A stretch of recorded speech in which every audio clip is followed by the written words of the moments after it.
ನಮಃ ಶಿವಾಯ. ನಮ್ಮ ತಾತ ಅವರು 10 ವರ್ಷ ನಮ್ಮ ಅಜ್ಜಿ ಹತ್ರ ಗಲಾಟೆ ಮಾಡಿಕೊಂಡು ಬೇರೆ ಇರ್ತಾರೆ. ರೀಸೆಂಟಾಗಿ ಒಂದು 7-8 ವರ್ಷದ ಹಿಂದೆ, ಓಕೆನಾ. 10 ವರ್ಷ ಬೇರೆ ಇರ್ತಾರೆ. ಅವ್ರು ತೀರೋಗಿ ಒಂದು 7-8 ವರ್ಷ ಆಗಿದೆ, ಇನ್ನೂ ಜಾಸ್ತಿ ಆಗಿದೆ, ಒಂದು 10 ವರ್ಷ ಆಗಿದೆ.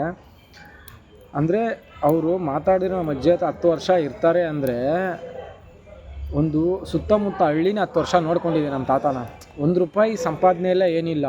ಅವ್ರ ಮಾತು, ಅವ್ರ ಗೌರವ, ಅವ್ರ ಮರ್ಯಾದೆ, ಅವ್ರನ್ನ ಬೆಳೆಸಿದ್ದು ವಿಶ್ವನಾಥ್ಪುರದಲ್ಲೇ ಇದ್ದಿದ್ದು 10 ವರ್ಷನೂ.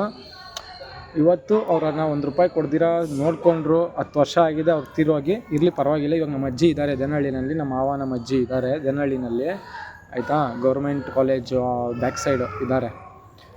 ಡಿಗ್ರಿ ಕಾಲೇಜ್ ಇದೆಯಲ್ವಾ, ಡಿಗ್ರಿ ಕಾಲೇಜ್ ಬ್ಯಾಕ್ ಸೈಡ್ ಲೇಔಟಲ್ಲಿ ಇದ್ದಾರೆ, ಆಯಿತಾ. ದುಡ್ಡಿಲ್ದಿರನು ಬದುಕ್ಬೋದು ಅಂತ ನಮ್ಮ ತಾತ ಅವ್ರು ನಮ್ಗೆ ಹೇಳ್ಕೊಟ್ಟಿದ್ದಾರೆ. ನಾವು ಅದೇ ದಾರಿನಲ್ಲಿ ಹೋಗೋಕ್ಕೆ ಪ್ರಯತ್ನ ಪಡ್ತಾಯಿದ್ದೀರಿ. ದುಡ್ಡಿದ್ರೆ ಗೆದ್ದೇ ಗೆಲ್ತೀರಿ. ಓಂ ನಮಃ ಶಿವಾಯ.